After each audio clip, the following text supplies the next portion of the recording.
A videó kedvéért mindent, ugye? Üdvözlök mindenkit, Bató Mátyás vagyok, cserépkályhás. Készítettem nektek egy rövid videósorozatot, amiben összefoglalom, hogyan kell a cserépkályhában helyesen tüzelni, hogy ne csak a környezetünket, de a pénztárcánkat és a cserépkályhánkat is kíméljük. Videósorozatomnak első részében a tűzifáról lesz szó.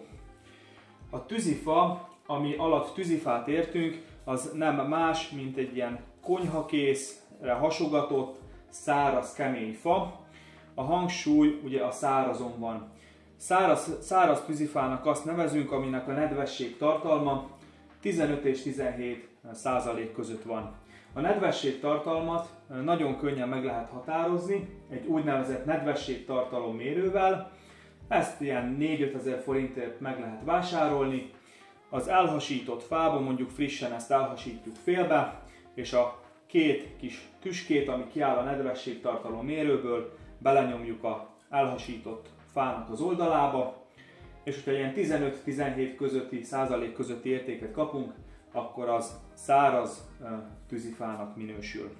A tévhittel ellentétben a cserépkályhában minden fa elégethető, a lényeg az, hogy kezeletlen, festék és egyéb vegyszermentes legyen ez a fa. Legyen az diófa, bükkfa, tölgyfa, akácfa, nyírfa, nyárfa, a cserépkályhában akár fenyőfa is, a cserépkályhában minden fajta fa jó, a lényeg, hogy száraz legyen a tűzifa. Úgy tudjuk elérni, hogy megfelelő szárazságú tűzifa kerüljön a cserépkályhába, ha már a tűzifát jóval a tüzelés előtt előkészítjük. Ez azt jelenti, hogy egy évvel a tüzelés előtt, vagy a használatba vétel előtt megvásároljuk a tűzifát, ezt felhasogatjuk, és hasogatva körülbelül ilyen férfi alkar nagyságú méretekre hasítva tároljuk esőtől védett, száraz, szellős helyen.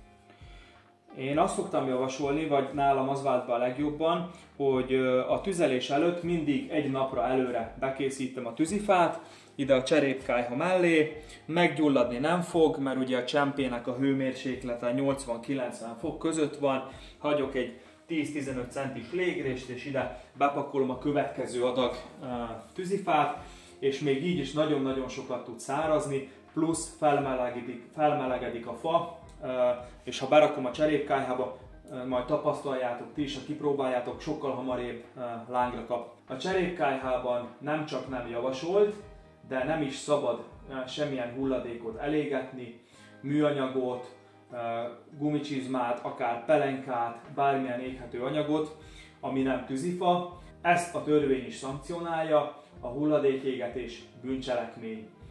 De a hulladékégetéssel nem csak az a probléma, hogy pénzbeli bírságot vonhat maga után, hanem nem megfelelően magas a hőmérséklet a cserépkályhában. A hulladékot általában 850-950 fokon szokták égetni, a cserépkályhánkban még a legjobb esetben sincs ilyen nagy hőmérséklet, és a cserépkályha nem alkalmas a hulladék égetésre, ami annyit jelent, hogy magában a cserépkályha járataiban lerakódik a szennyezőanyag, ami a cserépkályha idő előtti elhasználódásához, akár használhatatlanságához is vezet.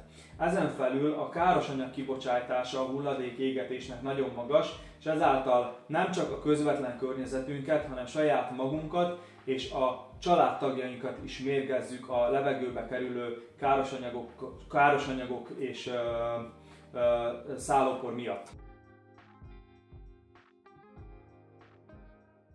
Milyen cserépkályhás, ez fugázva a cserépkályhája.